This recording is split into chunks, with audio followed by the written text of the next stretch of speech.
Well, Sarah, thanks for having me on. Keep in mind, this was a classified setting. I was not there. I would be very wary of any information that comes out of there because it's not going to be the full and complete picture. I've learned that. I was on the Armed Services Committee last term, and I know when you get in these settings, there's a lot of information coming at you. I do believe these were righteous strikes. Look, I wish that we in America had as much passion and empathy for the victims of fentanyl, including my good friend Lance and Storm Dillenschneider, who've lost 2 sons in 3 years to fentanyl poisoning in our district. We have lost 100,000 people a year, the equivalent of a plane load 737 crashing in America each day. I am so glad that President Trump is doing something about this. Do we need to take a look and possibly tweak some of the tactics and techniques that are going into these strikes? Perhaps. That's going to have to be done in a highly classified setting.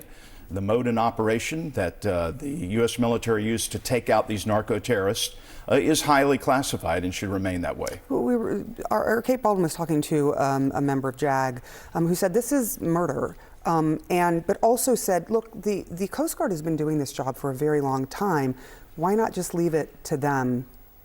What do you say to that? Well, the Coast Guard does have capabilities, but they don't have the same capabilities as other arms of the Department of Defense, including the capabilities in the sky, which I won't get into, that are used in these takeout strikes of narco-terrorists. And so the U.S. Coast Guard will work in collaboration as we get closer to our home shores. But overseas, in international waters in particular, it's going to be the Department of Defense under the Secretary of War, Pete Hegseth.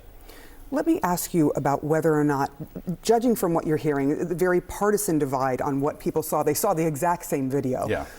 Do you think it's important that the American people see this video? The administration has put out many of these videos showing strikes, but not this one. Do you think it's important that it's released to the public so that the public can make its own determination as to what the United States is doing in their name? If the proper context is provided to have a complete understanding of what that video shows. I don't know if you can do that outside of a classified setting. That's why the Admiral and the Joint Chiefs came to Capitol Hill yesterday to brief the senators and our Armed Services Chairman in the House, Mike Rogers. That information was very important that they have it, that they have eyes on it, because they're going to be questioning those people in power and reforming and tweaking some of these tactics and techniques. Doesn't it, though, make you question, since so many of the other videos were put out almost immediately after these strikes to the American public, but not this one?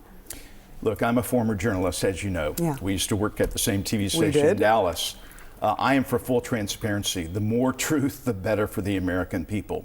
If they can release that video with the proper context and perspective, that the American people can not just digest it, but understand it, what they're looking at, yes, I'm for it.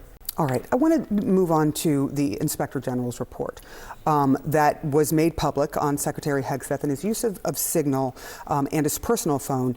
Here's what the report said, just sort of summarizing what happened. It said the Secretary's transmission on non-public operational information over Signal exposed sensitive information which could cause harm to DoD personnel and mission objectives. Are you worried about Secretary Hegseth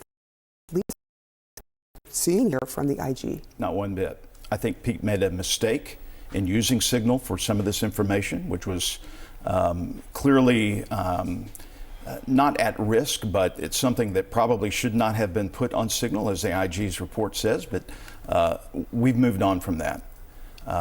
Should he just admit the mistake? Because he isn't. He went on Twitter and said he's totally exonerated. Are you worried about his response? Look, I'm not Pete Hegseth. I'm not the Secretary of War. That is up to him and how he wants to operate as the really the commander right under President Trump for the Department of Defense. I quickly want to ask you about the Obamacare subsidies. Okay. There are millions of Americans who are really afraid. We've talked to many of them who's seeing their premiums already doubling going forward in January if these subsidies are not approved.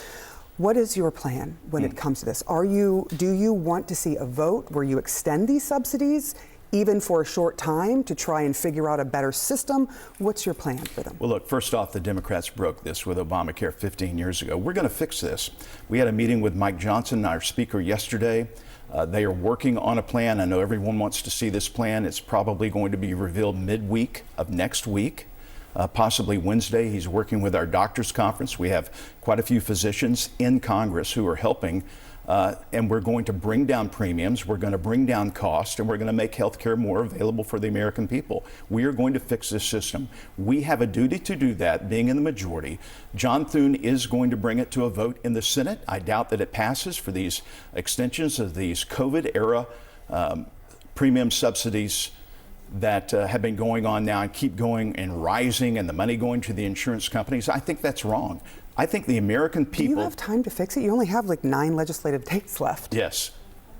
We are going to bring something to the House floor by the end of the year. And will that include extending the subsidies so that people can deal with that quickly, or? I don't have knowledge of that. I know that the Speaker and others, we all want some solution to this. It's been broken for way too long.